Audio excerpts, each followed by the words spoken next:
तो इसमें हम सबसे पहले टीओपी ठोक कर दांतों को चेक करते हैं कि जिसमें दर्द हो। सारे दांतों में हाँ, लगते हैं? एक एक दांत को हम हथौड़े वगैरह से ठोका जाता है क्या? नहीं नहीं ये जो जी, दांतों में सनसनाहट होती है, ठंडा गर्म पानी लगता है, उसमें जो है जीपी पॉइंट जो लौंग की लकड़ी होती है, हम लोग अपने डिपार्टमेंट में यूज़ करते हैं, तो वो दांत के अंदर हम प्लेस करके सीज कर देते हैं। सप्लाई बंद, टेढ़े मेढ़े दांत होने की वजह से उनके हाँ साफ नहीं हो पाते हैं, तो वहाँ पे क्या होता है कि स्टेन जमा हो जाता है। जब दांतों में दर्द हो तो दांतों में लौंग दबा दो। जी जी लौंग दबाने से दर्द खत्म हो जाता जी है। जी तो क्या ये दांत को सुन्न करने का एक ट्रीटमेंट है और ये सही ऐसा किया जा सकता है? दरदरा सा नमक होता है, उसमें सरसों का तेल लगा के रगड़ने से वाइट हो जाता है दांत से। मुंह में तेल भर के और ऑयल पुलिंग कुछ ऐसे कहते हैं उसको, वो कितना हेल्दी होता है? मान लीजिए अगर मुझे पाइरिया है तो मैं जिस गिलास से पानी पी ली उससे अगर दूसरा कोई पी लिया तो उसे भी हो जाएगा, ऐसा है?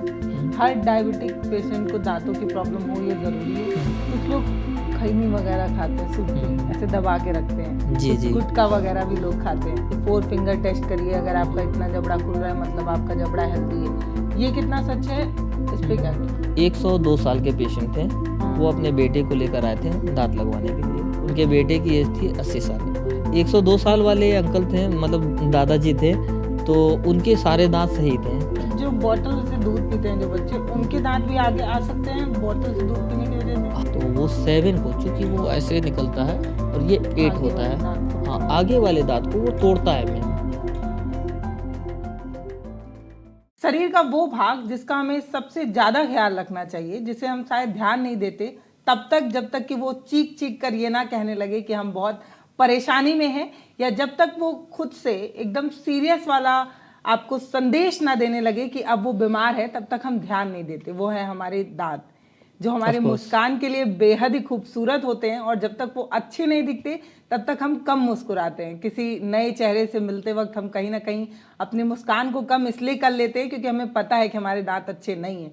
तो आज के इस पॉडकास्ट में हम ये समझने की कोशिश करेंगे कि हम अपने दांतों को हेल्दी कैसे रखें, हमारे दांत खूबसूरत कैसे दिखें, और इन सब मुद्दों पर, जैसे कि बदबू क्यों आती है, दांतों में दर्द क्यों होता है, सड़न क्यों होता है, छोटे बच्चों के दांत को कैसे बेहतर किया जाए। मुझे लगता है इसके लिए हमें कोई एक्सपर्ट चाहिए जो दांतों का एक्सपर्ट हो, इसीलिए हमने डॉक्टर अल्ताफ अहमद साहब को बुला लिया है। सर आपका बहुत स्वागत है। जी जी डॉक्टर थैंक यू साहब, मैम। मुझे यही बताइए सबसे ज़्यादा प्रॉब्लम क्या है आजकल लोगों को दांतों से जुड़ी? जी थैंक यू मैम, आपने मुझे अपने चैनल पे बुलाया, इस बात का मुझे बहुत खुशी है, और मुझे मौका मिला कि आपके चैनल के माध्यम से मैं इस दर्शकों को, लोगों को बता सकें कि दांतों में समस्या कहाँ से शुरू होती है और कहाँ तक ले जाती है। तो सबसे ज़्यादा पेशेंट क्या प्रॉब्लम लेके आते हैं आपका?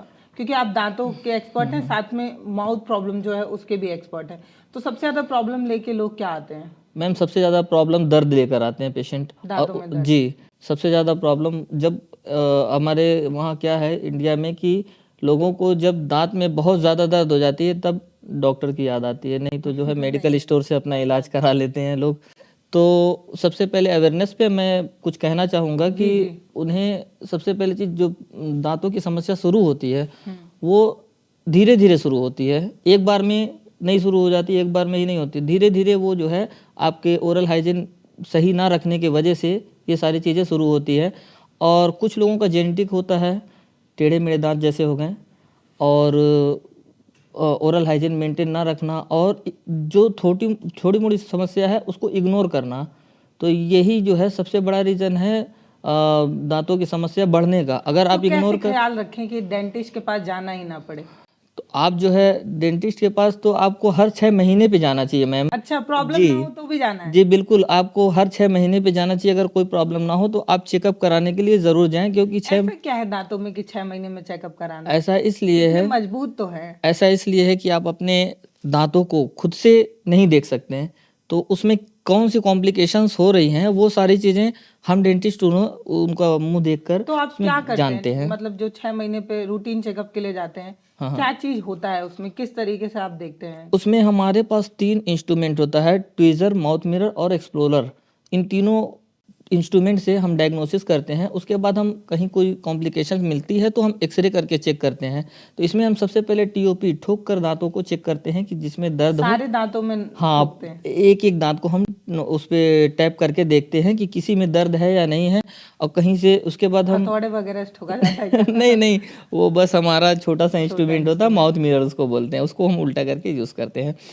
तो उससे हम चेक कर लेते हैं। उसके बाद मसूड़ों का चेकअप करते हैं और ओवरऑल पूरे माउथ का चेकअप करते हैं। और इसके बाद एक ओपीजी एक्सरे होता है, ओपीजी एक्सरे करते हैं, जिससे हम पूरी तरीके से उसके पूरे जबड़े का चेकअप कर सकते हैं बहुत ही ईजिली। अगर कोई समस्या होती है तो समस्या आने वाली है उससे पहले ही हम उसका समाधान खोज लेते हैं।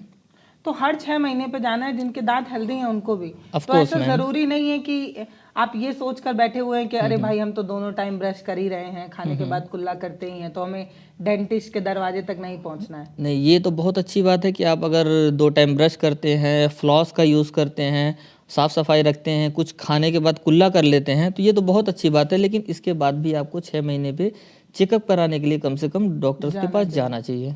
अच्छा, एक सवाल ये है कि दांतों में कितनी बार ब्रश करना चाहिए और कैसे करना चाहिए?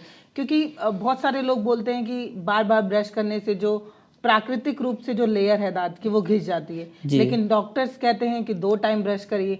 और चीन वगैरह में कहीं तो ये है कि आप जब भी खाइए ब्रश करिए। जी, तो जी। कितनी बार ब्रश करना चाहिए, कैसे ब्रश करना चाहिए, कौन सा ब्रश करना चाहिए? जी मैम, देखिए ब्रश तो 2 टाइम करना ये तो सभी जानते हैं, सुबह शाम, सुबह उठने के समय और रात को सोने से पहले आपको ब्रश कर ही लेना चाहिए। और वो भी अल्ट्रा जब सॉफ्ट। रात में ब्रश करके सोएंगे तो सुबह क्यों ब्रश करेंगे? रात जो में तो कुछ खाएंगे नहीं। एक्चुअली बात ये होती है कि दिन भर जो हम खाते हैं हाँ। वो हमारे मुंह में रह जाता है। हाँ, तो रात ब्रश करके रात में निकाल दिए ना, हाँ, फिर तो क्यों निकाल ब्रश दिए। करना है सुबह? मॉर्निंग में हम जो रात भर आप जो है इस तरह से रहे हैं, फिर नई शुरुआत भी तो कर रहे हैं ना, इसलिए आपको सुबह भी ब्रश करके ही निकलना है। अच्छा। ठीक है, आपका जो और सलाइवा ये ऐसा नहीं है बनता कि है। मतलब अब क्योंकि रात में हमने अच्छे से ब्रश किया, जीभ वगैरह साफ कर लिया, जी। तो अब रात में क्योंकि कुछ खाए नहीं तो हाँ, फिर हाँ। सुबह सुबह ब्रश क्यों करें? ओ मुंह तो साफ ही है, कुछ जी, खाए जी। नहीं। आपने देखा होगा कि जब सोकर उठते हैं तो आपके मुंह से फिर भी स्मेल आती है। तो ओरल हाइजीन हमारा मेंटेन रहे, साफ सुथरा बना रहे, तो दोनों इसलिए टाइम आपको ब्रश ब्रश करना करना ही करना है। इसका मेन रीज़न यही है कि आपको सफाई रखना है। अगर आप कुछ ऐसा खा ले रहे हैं जिसमें आपके दांतों पे चिपका हुआ, तो उस कंडीशन में भी आपको दोपहर में भी ब्रश करना है। अच्छा, ऑफ कोर्स। ये कोई बीमारी नहीं है हर बार ब्रश करो ब्रश करो ब्रश नहीं नहीं, करो? बीमारी से बचने का तरीका है मैम ये। जी, आपके दांतों में समस्या ना हो इसलिए आपको इस तरह से करना होगा कि अब कुछ ये भी बात फंसता है तो ये साफ कितना करें। सच है कि बार बार ब्रश करने से दांत की जो प्राकृतिक लेयर होती है वो घिस जाती है? देखिए, दांत की लेयर जो है आप गलत तरीके से जब ब्रश करती हैं तब घिसती है। सही तरीका क्या है? सही तरीका ये है कि आप दांत के ऊपर रखें और नीचे स्लाइड करें ब्रश को, और नीचे वाले दांत के लिए नीचे रखें और ऊपर स्लाइड करें। हम क्या करते हैं, खूब कसकर उस पे ताकत सीधे लगाकर सीधे जब हम चला रगड़ते हैं तो उससे एट्रीजन हो जाता है मैम। और एट्रीजन की वजह से पेशेंट को समस्या होती है कि ठंडा गर्म दांतों में लगने लगता है। उसी को कहते हैं कि जो है दांत की लेयर घिस गई। तो वो एनामेल और डेंटिन दोनों लेयर जब घिस जाती है तब इस तरह की प्रॉब्लम आती है। तो उसमें हमें इस तरह के गलत तरीके से ब्रश करने से बचना चाहिए। ब्रश भी करना है, हाँ। बार बार ब्रश करना है, नहीं, और बार ये बार भी नहीं, जो हाँ मतलब आप बचा कह हुआ। रहे हैं ना कि जी, जी। कुछ भी चिपका हाँ, है तो फंसे ब्रश सही करना। तरीके से करना है। जी बिल्कुल मैम। बच्चों में दांतों को लेकर बहुत प्रॉब्लम होती है, जो छोटे बच्चे होते हैं। जी, जी। तो ये क्यों होता है? क्या क्योंकि उनको ज्यादा मीठा क्रेविंग, ज्यादा मीठा खाते हैं इसलिए होता है? मैं ये समझना चाह रही हूँ दांतों की मेनली प्रॉब्लम क्यों होती है? चाय कॉफी की वजह से होता है, स्मोकिंग की वजह से होता है, ड्रिंकिंग वगैरह की वजह से होता है, या मीठा खाने की वजह से होता है? सबसे ज्यादा प्रॉब्लम दांतों की क्यों होती है? अब मैम देखिए, अनहेल्दी फूड जो होते हैं वो हमारे ओवरऑल पूरी बॉडी को ख़राब करते हैं। तो उसमें अपना दांत भी एक बहुत बड़ा रोल निभाता है, मतलब अनहेल्दी फूड से ख़राब होने में।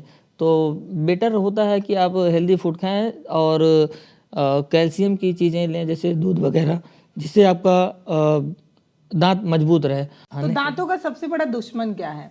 मतलब मीठा सबसे बड़ा दुश्मन है, स्मोकिंग सबसे बड़ा दुश्मन है, चाय कॉफी सबसे बड़ा दुश्मन है? आपको क्या लगता है? मैम, दुश्मन तो सभी फूड्स हैं इस तरह के, लेकिन अगर आप जो है जैसे कि कुछ भी खा रहे हैं, फ्रूट्स अगर खा रहे हैं, तो वो काफ़ी हद तक फ्रूट्स आपके हेल्थ के लिए अच्छा है। और अगर खाने में कहीं फँस रहा है या कोई समस्या आ रही है तो तब तो आपको दिखाना ही पड़ेगा डॉक्टर को, ठीक है? और जो स्नैक्स वगैरह, चाय, कोल्ड ड्रिंक, ये सारी चीज़ें तो वाक़ई ज़्यादा नुकसान करती है, इसमें कोई दो राय नहीं है। अभी अभी थोड़ी देर पहले आप बता रहे थे कि हर 6 महीने पे डॉक्टर विजिट करना चाहिए, डेंटिस्ट के यहाँ जाना चाहिए। जो छोटे बच्चे होते हैं उन्हें किस उम्र से जो है वो डेंटिस्ट विजिट शुरू कराना चाहिए? क्योंकि छोटे बच्चों का दांत तो गिरना ही है, वो जो दूध के दांत निकलते हैं, जी, जी। तो किस उम्र से उनको ले जाना चाहिए, आपको क्या लगता है? देखिए मैम, जब भी बच्चा हो या बड़ा बूढ़ा कोई भी इसका हो, उसको दांत में समस्या हो रही है फर्स्ट विजिट या कब नहीं हो रही कराएं है, डेंटिस्ट के फर्स्ट वहाँ? विजिट, देखिए बच्चा अगर है तो उसको फर्स्ट विजिट जब उसको दिक्कत हो या फिर आप वो समझने लायक हो, बैठने लायक हो, तो फिर उसको आप ले आकर दिखा सकते हैं। और चेकअप आप कह सकते हैं कि 3 साल के बाद से आप चेकअप करा सकते हैं बच्चों का। जी। जो बच्चों के फर्स्ट दांत निकलते हैं, दूध के दांत, उसका ख्याल रखने की जरूरत नहीं क्योंकि वो वैसे भी गिर जाएगा। जी तो नहीं, आप बिल्कुल रखना है मैम। एक्चुअली जो दांत हमें मिल चुके, हमारे शरीर में यही एक भाग ऐसा है दांत जो जीवन में 2 बार मिलता है। एक बच्चों वाला जिसको हम डेसिडुअस दांत कहते हैं, एक बड़ों वाला जिसको हम परमानेंट टीथ कहते हैं, ठीक है? तो ये जो है हमें 2 बार मिलता है और दोनों बार हमें अच्छी तरीके से ख्याल रखना है उसका। लोग मतलब ये एक चीज है कि जब वो दांत गिरी जाना है तो उसका क्यों ही ख्याल रखना है? नहीं मैम, जब गिरेगा तब गिरेगा, लेकिन अभी है तो उसका हमें ख्याल रखना है। इसलिए बच्चों को भी 3 साल के बाद से आप चेकअप के लिए डॉक्टर के पास ज़रूर लाएं, अगर आने लायक हैं तो। नहीं तो उन्हें जब दिक्कत हो तो लाना ही लाना है उस टाइम पे क्लिनिक पे। कब से ब्रश शुरू कराना चाहिए बच्चों को? ब्रश तो जब दांत निकल जाए तभी से उन्हें जो वो है, जो एक दो दांत निकलता है तब से शुरू हो जाए ब्रश? हाँ, आदत तो शुरू से ही डलाना पड़ेगा ना मैम। जी। बहुत छोटे होते हैं और दांत, और क्योंकि मसूड़े उनके बहुत मुलायम होते हैं, तो हाँ। क्या उस समय अगर ब्रशिंग शुरू कर दें तो कहीं मसूड़े ना छिल जाएं, उससे खून वगैरह ना आने नहीं तो लगे? पहले हमें पेरेंट्स को उन्हें करके दिखाना चाहिए, केयरफुली उनको जो है चलाना सिखाना चाहिए। तो धीरे धीरे जो है, जैसे बच्चे अपनी लैंग्वेज और चीज़ें, दुनिया की चीज़ें सीखते हैं, वैसे ही ब्रश भी एक मतलब करना एक सब्जेक्ट है ज़िंदगी में। शुरुआत ही उसी से होती है कि सुबह उठते हैं तो हम सबसे पहले ब्रश करते हैं। तो बेटर होगा अच्छी तरीके से करना सिखाएं और ख़ुद वो वीडियोस देख के और जो है डेंटिस्ट से पूछ के इस चीज़ों को जान सकते हैं कि हमें ब्रश सही तरीके से कैसे करना है। तो उसके लिए अल्ट्रा सॉफ्ट ब्रश ज़्यादा अच्छा होता है और सही तरीके से ब्रश करने वाला काफ़ी हद तक अपने दांतों को बचा सकता है मैम।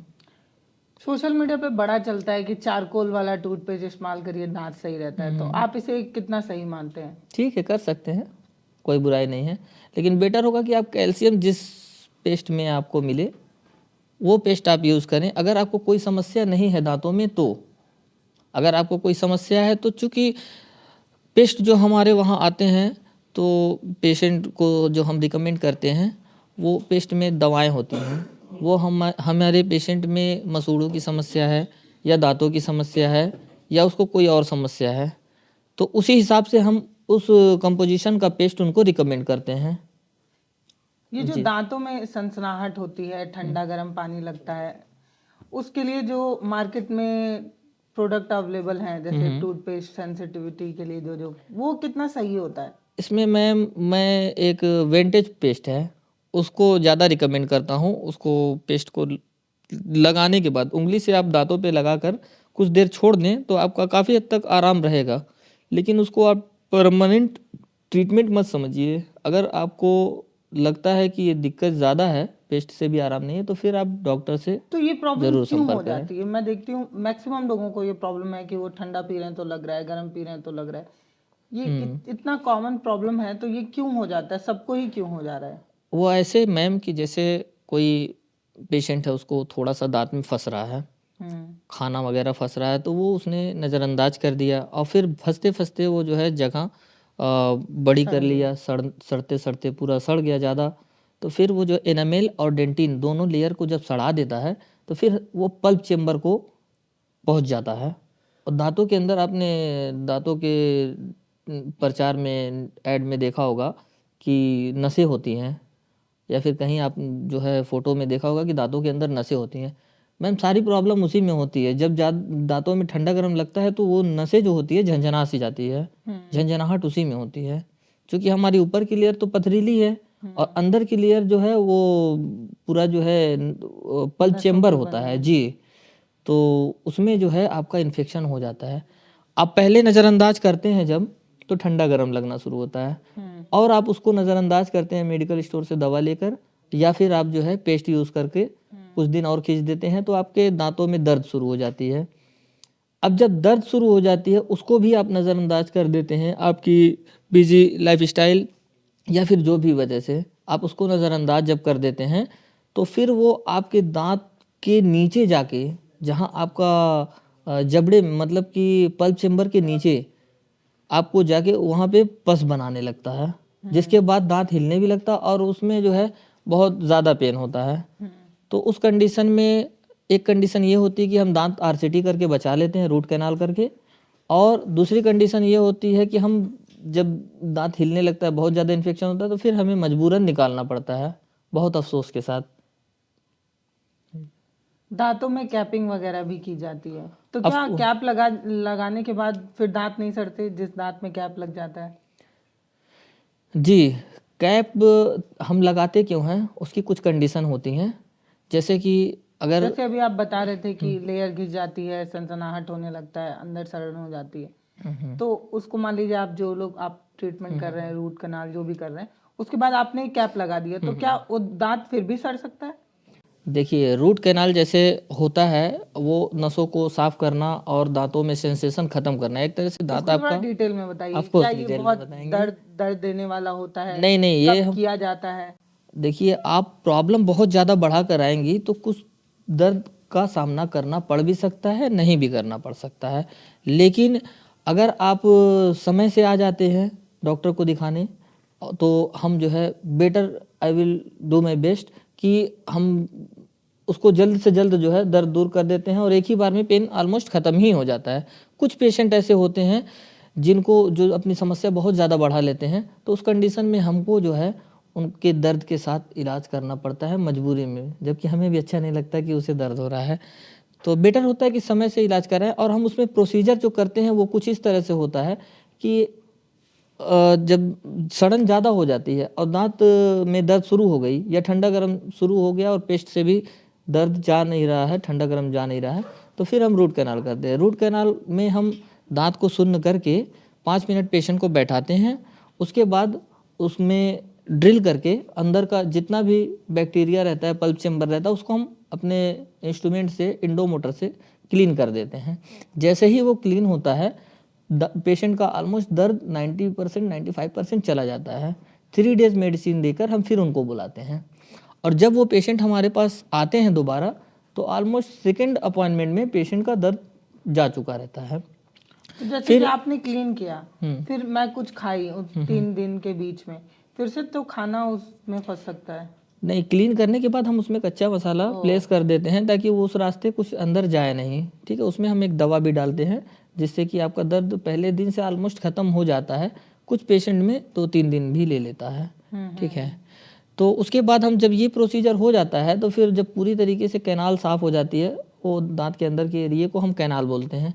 कैनाल जब पूरी तरीके से साफ़ हो जाता है, तो फिर हम उसमें जो है जीपी पॉइंट, जो लौंग की लकड़ी होती है, हम लोग अपने डिपार्टमेंट में यूज़ करते हैं, तो वो दांत के अंदर हम प्लेस करके सीज कर देते हैं। सप्लाई बंद मीन्स दांत वहाँ पे है लेकिन उसमें सेंसेशन, फीलिंग नहीं है। अब उसके बाद हम उस पर से मसाला भर के दांत को पूरी तरीके से चारों तरफ से ट्रिम कर देते हैं और जब पूरी तरीके से ट्रिम हो जाता है दांत, फिर उसके ऊपर से हम कैप लगाते हैं इम्प्रेशन लेकर। और वो कैप में कुछ क्वालिटी होती है, जैसे कि एक जिरकोनिया होता है और एक सेरेमिक होता है। तो सेरेमिक जो दांत कैप होता है उसके अंदर की लेयर मेटल रहेगी और ऊपर की लेयर सेरेमिक रहेगी।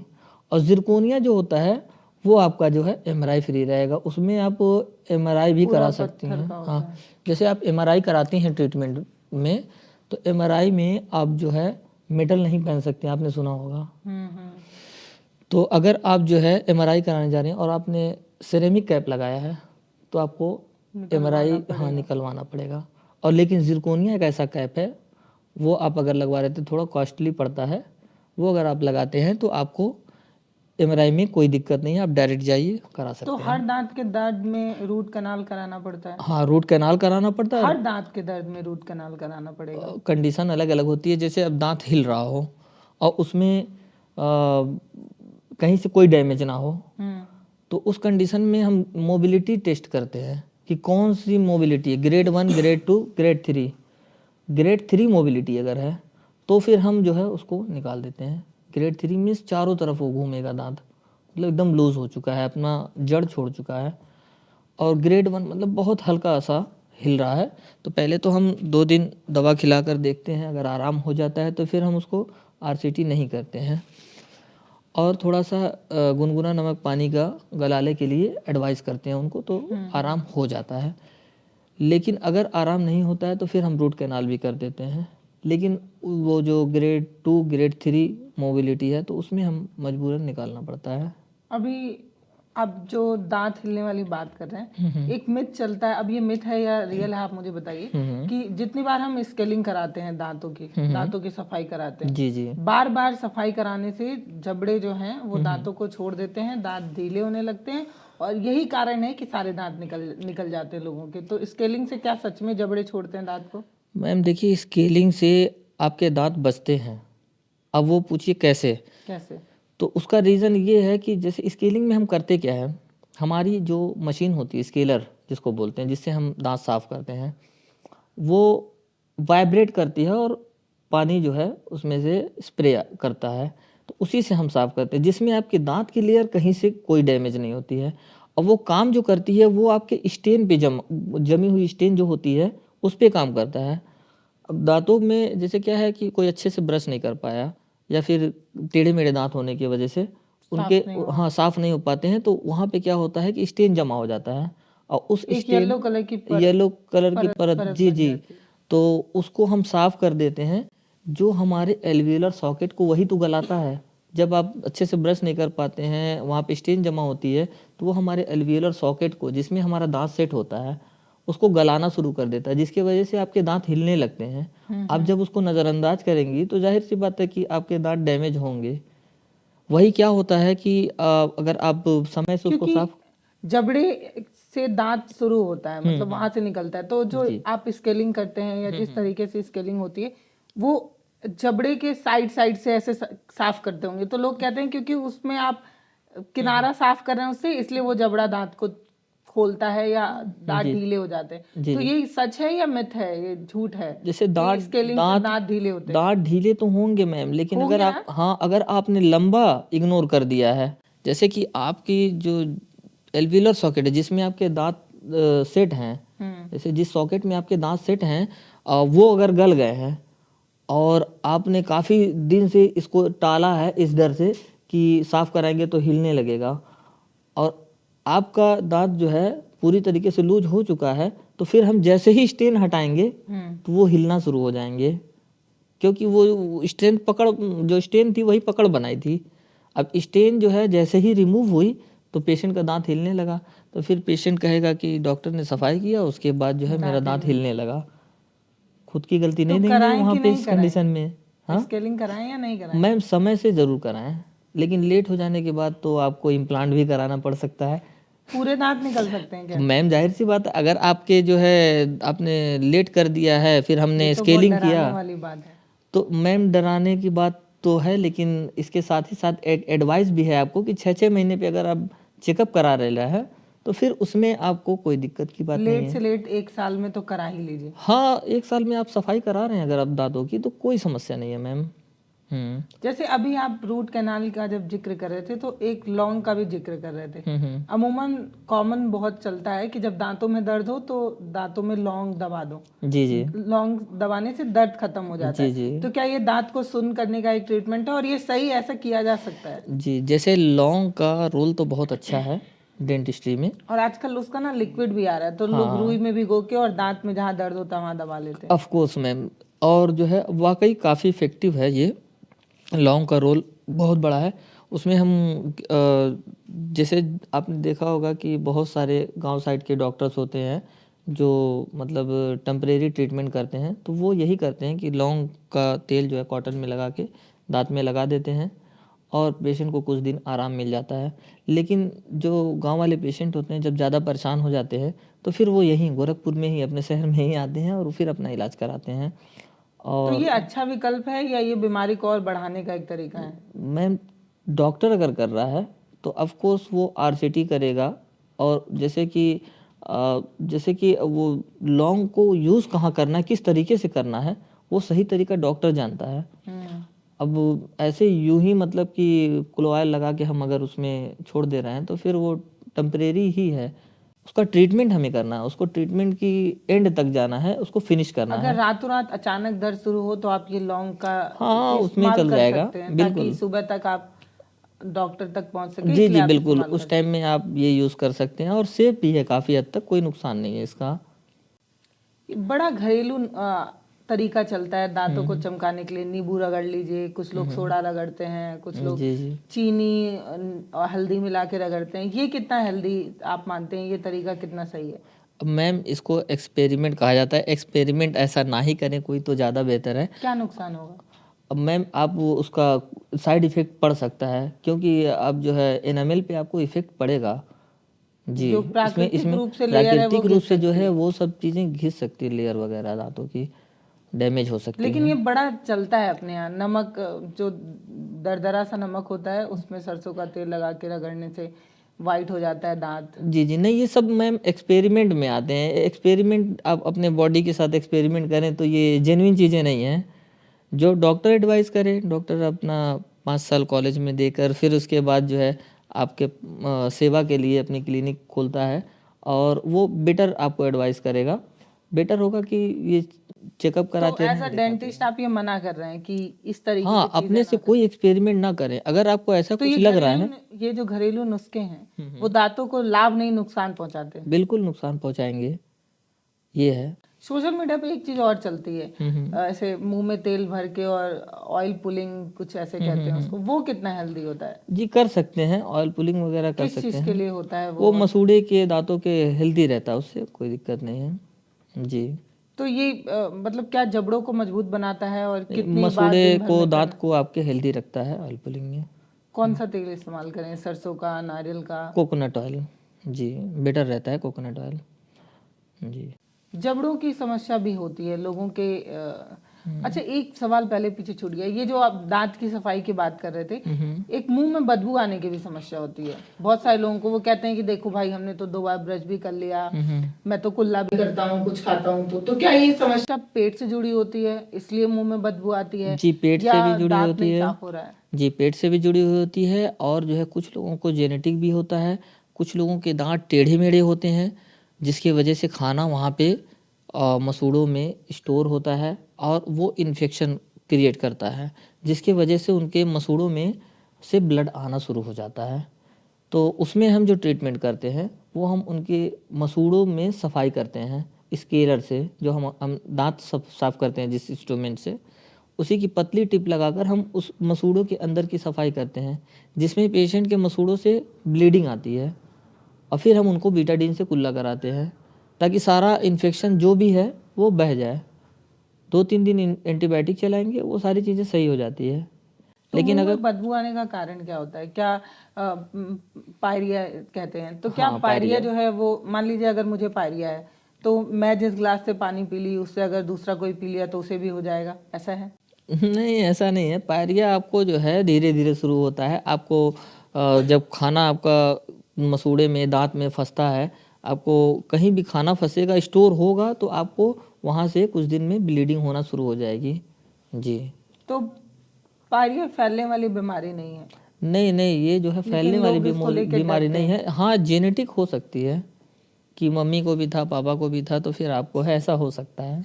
जी। तो ये मुंह से बदबू आने के लिए बचाव के लिए क्या करें? मुँह से बदबू के बार बचाव के बार लिए कुल्ला करना और ब्रश आप करें सही तरीके से, फ्लॉस आप यूज़ करें। स्टोलिन आर पेस्ट हम लोग रिकमेंड करते हैं, जो कि डॉक्टर रेड्डी की कंपनी का है, तो फिर वो हम लोग रिकमेंड करते हैं मसूड़ों की समस्या में। डायबिटिक पेशेंट जो होते हैं, जिनकी हाँ, ये उम्र भी मैं पूछने वाली थी। हर डायबिटिक पेशेंट को दांतों की प्रॉब्लम हो ये जरूरी है?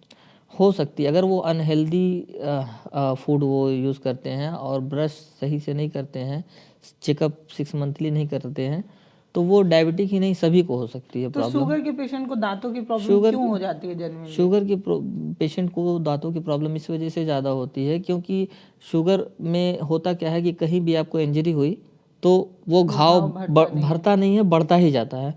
तो उसी तरह आपके मसूड़ों में जो इन्फेक्शन थोड़ा सा होना था, शुगर होने की वजह से आपके मसूड़ों का इन्फेक्शन ज़्यादा सा हो गया, यही सिंपल है। तो उनको भी हम जो है स्टोलिनार पेस्ट जो मसूड़ों की समस्या में ज़्यादा तो इफेक्टिव है वही जो रिकमेंड डायबिटिक करते है हैं। उन्हें दांतों का ज्यादा ख्याल रखना चाहिए। ऑफ कोर्स सभी को रखना चाहिए मैम, उनको और ज्यादा उनको रखना और ज़्यादा रखना चाहिए, ये तो है, इसमें कोई दो राय नहीं है। जो प्रेग्नेंट फीमेल होती हैं उन्हें भी कहा जाता है कि दांतों का ज्यादा ख्याल रखना चाहिए, ऐसा क्यों? जी, उनको भी मसूड़े की समस्या होती है, हार्मोनल चेंजेस की वजह से मैम उनको मसूड़ों की समस्या होती है, जैसे ब्लीडिंग, गम्स, इस तरह की चीज़ें होती है। तो उनको भी हम सेम ट्रीटमेंट स्केलिंग ही करते हैं, क्योंकि प्रेग्नेंट होने की वजह से उनको हम एंटीबायोटिक हाई डोज नहीं चला सकते, इसलिए जो है उनको हल्की एंटीबायोटिक दे के और पैरासीटामॉल जैसी पेन किलर दे के हम उनको सही करते हैं। जी। कुछ लोग खैनी वगैरह खाते हैं, सुर्ती ऐसे दबा के रखते हैं, जी, कुछ जी। गुटखा वगैरह भी लोग खाते हैं। जी, तो जी। एक बड़ा सोशल मीडिया पे एक बड़ी चीजें चलती हैं कि 4 फिंगर टेस्ट करिए, अगर आपका इतना जबड़ा खुल रहा है मतलब आपका जबड़ा हेल्दी है। ये कितना सच है, इस पे क्या कहेंगे?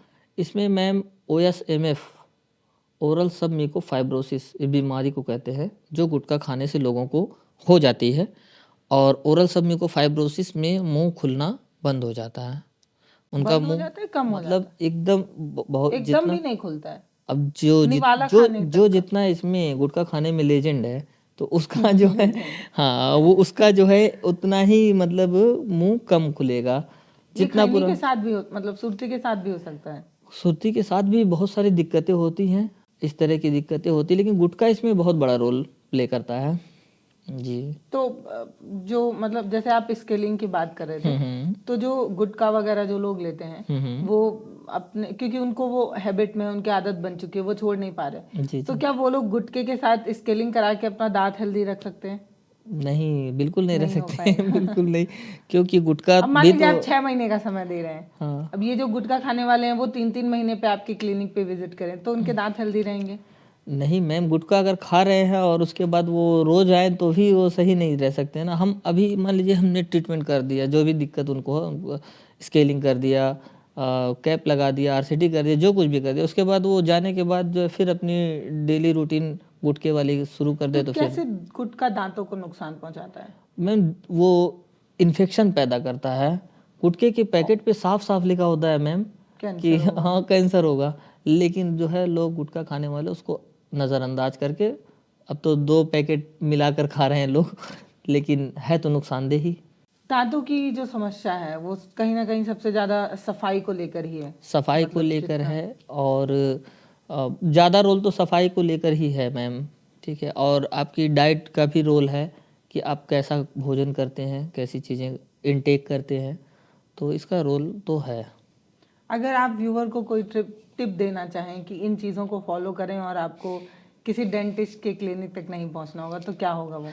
तो मैम सबसे पहले चीज़ शुरुआत करते हैं कि ब्रश, सफाई से ही शुरुआत करते हैं। 2 टाइम ब्रश करें, और 2 टाइम ब्रश करें, 6 मंथली डॉक्टर को चेकअप कराएं अपना, और कभी भी कोई भी समस्या होती है डॉक्टर के पास, मतलब शुरुआत में ही अगर पहुंच जाते हैं तो आप बड़ी दिक्कत से बच सकते हैं।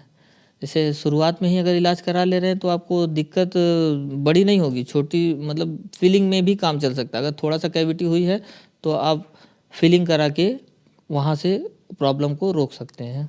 एक एक होता है एजिंग प्रॉब्लम, जैसे अमूमन ऐसे बहुत सारे बुजुर्गों को देखा गया है जिनके पास दांत नहीं होते हैं जी, जी। आखिर समय आते आते, तो क्या इसे रोका जा सकता है या हर बुजुर्ग आदमी का दांत गिरना ही गिरना है क्योंकि जबड़े लूज हो रहे हैं या? मैंने जो है एक मैंने पेशेंट का एक्सपीरियंस मुझे याद आ गया। 102 साल के पेशेंट थे, वो अपने बेटे को लेकर आए थे दांत लगवाने के लिए। उनके बेटे की एज थी 80 साल उम्र, और जो 102 साल वाले अंकल थे, मतलब दादाजी थे, तो उनके सारे दांत सही थे, बल्कि उनके बेटे कोई के प्रॉब्लम नहीं था ना, एक सिंगल दांत डैमेज नहीं था मैम। अरे वाह, अब वो तो देख के मुझे खुद जो है आश्चर्य हुआ इस चीज़ का कि आजकल इतना। बहुत कॉमन हो गया ना दांतों की प्रॉब्लम। हाँ, खान पान और अनहेल्दी लाइफस्टाइल, ये सबसे बड़ा रोल है मैम। अब अनहेल्दी लाइफस्टाइल से दांत का क्या लेना देना है? खान पान तो समझ आ रहा है कि चलिए चॉकलेट खा रहे हैं चिपका हुआ है, हाँ हाँ। चाय कॉफी पी रहे हैं मीठा है तो वो कैविटी ला रहा है। हम्म। और अनहेल्दी लाइफस्टाइल मतलब बिस्तर पे सोए हुए हैं, आराम से लेजी हैं, तो उससे दांतों का क्या लेना देना है? मैम देखिए, लेजी इंसान को सारी प्रॉब्लम होती है। अब वो दांत की प्रॉब्लम हो चाहे उनके ओवरऑल पूरी बॉडी की में किसी भी ऑर्गन की बात की जाए, तो अनहेल्दी आदमी जो है हर तरफ से अनहेल्दी ही होगा, उसकी कुछ ना कुछ तो डैमेज धीरे धीरे होते ही रहेंगे। जी। तो आपने मुझे बताया कि दांतों की सफाई रखनी है, हर 6 महीने पे डेंटिस्ट के यहाँ विजिट करना है। Of course. अगर कोई एकदम ऐसा कोई फंडा आप बताएं जिससे मतलब दांतों से जुड़ी कोई प्रॉब्लम ना हो या सेंसिटिविटी ना हो, दांतों में जो झंझनाहट है वो ना हो, एक एज अ मदर जी जी। मुझे क्या ज्यादा ख्याल रखना चाहिए एक छोटे बच्चे में? मतलब 9-10 महीने का बच्चा है, उसके 4 दांत आ चुके हैं, तो अभी से मुझे कैसे उसका केयर करना चाहिए कि उसको दांतों की प्रॉब्लम तो कम से कम ना हो? सबसे पहले चीज़ आप खुद ही ब्रश कराइए। देखती रहिए। सबसे पहले आप खुद ही देखती रहिए, उनके मुंह की चेकअप करते रहिए, कहीं से कुछ उनको इन्फ्लामेशन या फिर छोटे कोई बच्चों में क्यों कैविटी। होती है इतने दांतों की प्रॉब्लम? मतलब दांत गिरेंगे, सड़ेंगे, वो टेढ़े आएंगे? वो अपने से अपना ख्याल नहीं रख पाते हैं मैम, वो बच्चे होते हैं, उन्हें इतना अपने आप को संभालने की नॉलेज नहीं होती है, खुद को मतलब देख नहीं पाते हैं वो। तो उसमें आप पेरेंट्स ही जिम्मेदार होते हैं कि उनके दांतों को देखें, उनके ओवरऑल पूरी बॉडी को देखें कि कहीं से कोई भी दिक्कत हो रही है, और अगर जिस भी सब्जेक्ट की दिक्कत हो रही है उस सब्जेक्ट के स्पेशलिस्ट डॉक्टर से आप मिलें। मिलें, जी। बैठ के इंतजार ना करें, क्योंकि इंतज़ार अब ना मान करें लीजिए मैम। छोटे बच्चों के दांत टेढ़े मेढ़े आते ही हैं, हम्म। तो जो बड़े बुजुर्ग हैं वो ये कहते हैं कि अरे समय के बाद सही हो जाएगा। आजकल के पेरेंट्स कुछ ज्यादा ही केयरिंग हो रहे हैं, छोटे बच्चों को लेके कुछ ज्यादा ही चिंतित हो रहे हैं। तो आप एज अ डेंटिस्ट बताइए कि कब इस चीज को सीरियस मान लिया जाए और किस एज के बाद डेंटिस्ट के वहां जाना चाहिए अगर बच्चों का दांत सीधा नहीं है या टेढ़ा मेढ़ा है? तो देखिए, जो क्योंकि वो कई टेढ़े ट्रीटमेंट होता है ना, एक तार से ब्रैकेट्स, बांधना, हाँ वो ब्रैकेट्स लगाते तो हैं किस एज में ब्रेसिक। जाना चाहिए? अगर छोटा बच्चा है तो किस मैं एज में? ये इलाज जो ऑर्थोडोंटिक ट्रीटमेंट होता है, तारों का इलाज, वो हम तब करते हैं जब दांत टेढ़े मेढ़े हैं, किस खाना एज के फंसते बच्चे हैं, को करते हैं? और मतलब मसूड़े से खून आता है टेढ़े मेढ़े दांतों की वजह से। इस कंडीशन में हम ऑर्थोडोंटिक ट्रीटमेंट करते हैं। उसकी एज होती है मैम 12 साल। उससे तो पहले तक ये माना जाता है कि प्राकृतिक रूप से सही हो जाएगा। जी, जैसे कुछ पेरेंट्स आते हैं अपने बच्चों को लेके, 7 साल 8 साल के बच्चे होते हैं, जिसमें उनके कुछ दांत डिसिडुअस होते हैं बच्चों वाले, कुछ दांत परमानेंट होते हैं। तो उस कंडीशन में हम जो है उनको रोकते हैं कि वेट कीजिए, अभी 4 साल 12 साल के हो जाएंगे तो फिर हम जो है ऑर्थोडोंटिक ट्रीटमेंट शुरू कराएंगे। तो जब वो 12 साल के हो जाते हैं और उनके ऑलमोस्ट पूरे परमानेंट दांत आ चुके होते हैं, तो फिर हम जो है उनके दांतों पे ब्रैकेट्स लगा के, तार लगा के, और फिर हम उनको हर महीने बुलाते हैं, और धीरे धीरे वो जो है अपने सारे दांत शेप में आ डायरेक्शन जाते में आ जाते हैं, शेप में आ जाते हैं। जैसे अभी आप बात कर रहे थे तो आपने 2 तरीके के दांत बताए, उसको आसान भाषा में दूध का दांत और रियल दांत। जी जी। कैसे पहचान जाते हैं आप लोग कि ये जो है वो नॉर्मल दांत है, दूध वाला दांत है, ये टूट जाएगा, और ये वाले दांत परमानेंट वाले? क्या अलग होता है मैं दोनों हम दांतों लोग तो एक्सपीरियंस से जान जाते हैं, और दूसरी चीज़ अगर कोई डाउट है तो आप एक्सरे करके देख सकते हैं, उसके नीचे परमानेंट दांत दिखेगा।